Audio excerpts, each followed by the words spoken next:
factories aren't reading my tech packs. So some factories, especially domestically, you're going to hear a lot, no, we don't need a tech pack, it's fine. By all means, you're the designer, you can absolutely choose to skip it.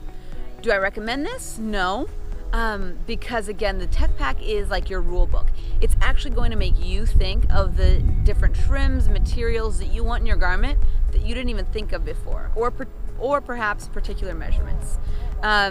So then for the factories overseas, again, sometimes they won't even look at the tech pack. Why do you need a tech pack then? Why do you have to spend money on a tech pack or spend time on a tech pack? The reason for this tech pack is it is your rule book. So what happens when you've given the factory a tech pack and then they make your first sample, and let's say your sample is terrible. You're like, I asked for a dress and this is a pair of pants, right? Obviously not that extreme, but as an example, now you can go back to the tech pack and say, look, I gave you this tech pack. Because sometimes if you give them a sample, let's say you personally sewed it, and then they make one for you and they'll say, I made a sample like your sample, so therefore they think they made what you wanted. The tech pack is to say, look, this is what I want and this is what you need to make.